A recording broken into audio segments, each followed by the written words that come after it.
Good morning, everybody. I failed to put my name on the slides.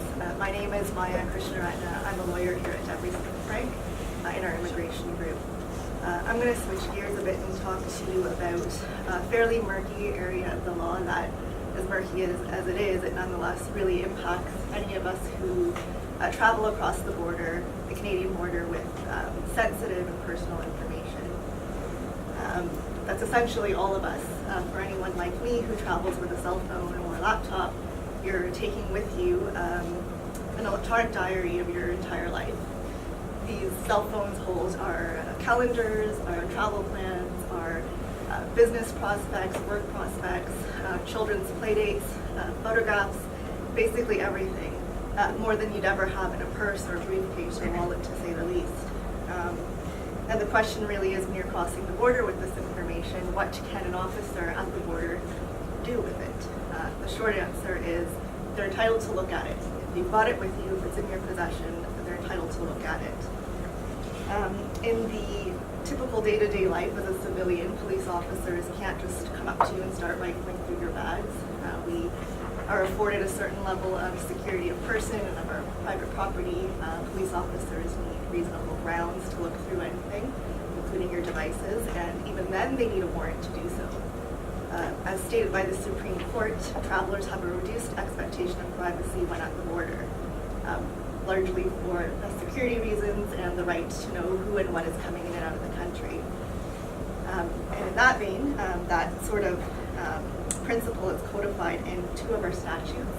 The Immigration and Refugee Protection Act talks about people coming in and out of Canada for various reasons, and that act allows the CBSA, which is the Canada Border Services Agency, to look through, search through baggage, luggage, personal effects of people if they have reasonable grounds to believe people have withheld certain information about their disability, about products they're bringing in with them, or with respect to certain details of criminality. And even though they need to have reasonable grounds, once they've crossed that threshold, it's basically an open slate to look through anything that the person's carrying with them, including personal effects, which in turn include electronic devices and the data stored on them. The CBSA, according to the Customs Act, which deals with goods coming into Canada, provides a very broad discretion to border security officers to look through all luggage and items being brought into the country. That includes any document of any form. Any document of any form is a good. And the courts, at least in a BC case, have determined that goods include electronic devices and the data stored on them. So we know that the power is very broad of the officers to review and look at anything that you're bringing across with you. The question is, what are the limitations? And as few as they are, they're useful for employees coming across the border to know, so that they can learn how to navigate a situation where they're being searched by an officer at the border. As we've talked about, the acts itself are quite broad in what they allow. Basically, if you have it with you, it can be searched. The courts have, in several cases, attempted to refine the scope of what's searchable and what an officer can do when they're looking through electronic devices. There are probably fewer cases than you might expect, considering how long we've been living in a technological age. There aren't as many cases that I'd like to see, but the ones we do have seem to refine, as you can see up here, a few limitations on what can be done. Routine searches can be random, and an Ontario court has said that laptop searches are considered routine. An important thing that came out of a BC case, RV Gibson, is that data has to actually be in the possession of the person as they travel across the border. It can't be held on the cloud, it can't be in an account somewhere that you have to log into to access, like Facebook or LinkedIn. It's got to have already been downloaded and be present on the phone or device at the time. And that's important because a lot of the things that we tend to think of as very private, like bank account information, are on secure accounts that are actually in the cloud and not on our phones itself. In fact, in order to allow this, officers are supposed to set phones to airplane mode. This was another decision made by a court in BC in order to prevent the risk of something that's on the cloud being downloaded to a phone as a person crosses the border. In addition to the limitations we see from the legislation and the courts, which are very limited themselves. We have some inkling of limitations placed by the CBSA itself on themselves. The problem with these limitations are they're unpublished, they're non-binding, and you can't really find them anywhere. Within the immigration bar, there are copies of documents passed around which tend to suggest the sorts of things that the CBSA is relying on as their own manuals. But when it comes to a traveler trying to enforce their rights with respect to an infraction by the CBSA of their own policies, you're really out of luck. So it's important to know what we think that they're supposed to follow, because it will help employees navigate the system as they're crossing the border. A few of these important ones that we know of are that officers are only to examine devices and the data on them with respect to something that has a clear nexus to a mandate in one of the legislations. So, for example, if this relates to customs or it relates to people inadmissibly coming in, they're supposed to relate their searches to something that has to do with the legislation itself. It can't be random searches, it can't be to find out local gossip, it can't be just to poke around. Officers are also not to examine devices solely with a view to discovering something criminal. Often the authorities tip off CBSA to potential criminals crossing the border. There have been cases dealing with issues arising there, whether or not the search that was in fact done in those cases were solely for criminality or whether they related to a customs-related issue as well. Officers have to be able to explain why they've done the search. They have to be able to write it down and explain it. Examinations are supposed to really be done only if there's a number of factors leading an officer to think there may be something in contravention of a law on the device or evidence of such information on a device. And lastly, the CBSA is supposed to be mindful of people's privacy when going through things. This is an acknowledgement of the fact that phones, computers are not the same as a briefcase or wallet. They're much more private than that.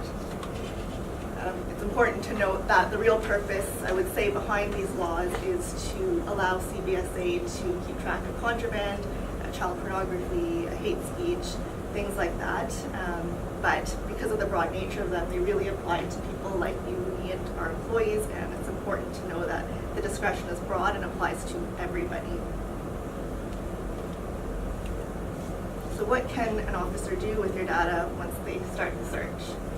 Again, according to the CBSA's internal policy, again, which is not something mandated by the law, but something we believe them to follow internally, is they're guided to take a progressive approach to their searches.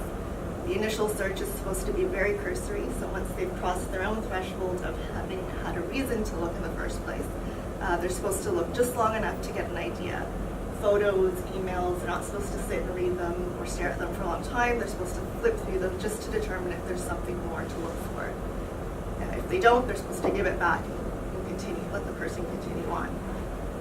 If the search leads to further suspicions, receipts of goods that weren't declared, things like that, the officer is actually able to take the device out of your possession, go into a back room and start investigating it there. To do so, they may ask for your password. And if they're not satisfied with the inspection that they're able to do at the place itself, they may seize the device. What they do with the data after that is a mystery. They are entitled to take copies of everything on a device and use it for further investigation. They're of course subject to privacy laws and other laws of the country, but they're entitled to take it. They're supposed to delete it after, but what we know is that if your device is taken out of your hands, taken behind and seized, that the items will likely be copied and used for some sort of further investigation. So all of that leads us to whether a person is actually required to give their password over to customs when asked. The Customs Act and the case law is silent on this. It doesn't refer at all. We know that the Customs Act requires someone to avoid hindering an investigation. They're supposed to help unpack goods from their bags if asked. They're supposed to answer questions truthfully. Whether this can be interpreted as needs to give a password has yet to be interpreted by the courts. In fact, the CBSA itself, in one of its manuals, has indicated that until that's been decided by the courts, they're not going to take further steps with it.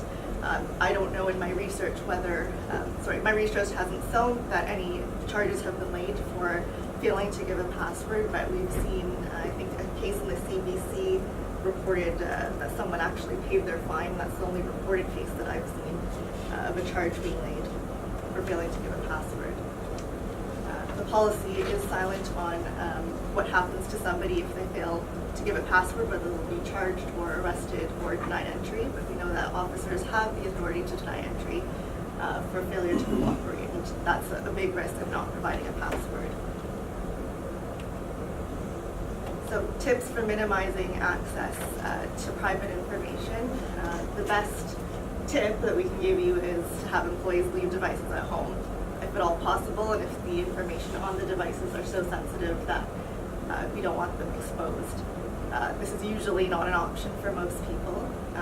And in fact, a recent case that came about in the immigration bar was somebody actually got detained for 5 hours for failure to have a device with him. I think this has largely been accepted as unreasonable, not at all allowed under the law, but it happened, and things like that do happen. So it's a risk no matter what. But if you can't leave the device at home, you have to bring it with you. There are a number of things we suggest employees consider doing.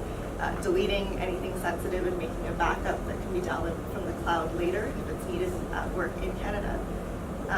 You can encrypt your password or have secure passwords that require an officer to know what the password is to get in. If the officer is only mildly curious about what's on your device, they may not go any further. Even if you're planning on offering it if asked, it's a good tip to consider. Full encryption of data on a device is useful as well. This, of course, may lead ultimately to an officer seizing the device and attempting to get it by forensic engineering, but again, it's a way of dissuading an officer from going any further. Passengers can set their devices to airplane mode to avoid having something downloaded in the process of changing hands.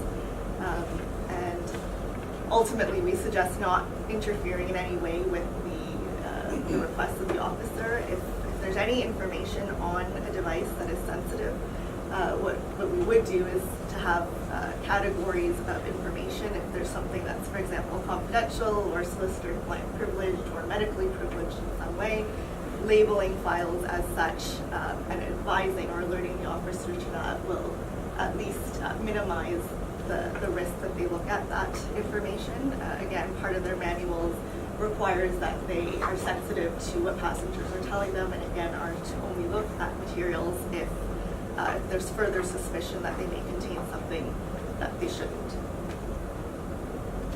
So with that, I'm happy to answer any questions afterward. I will turn this over to my colleague Marty.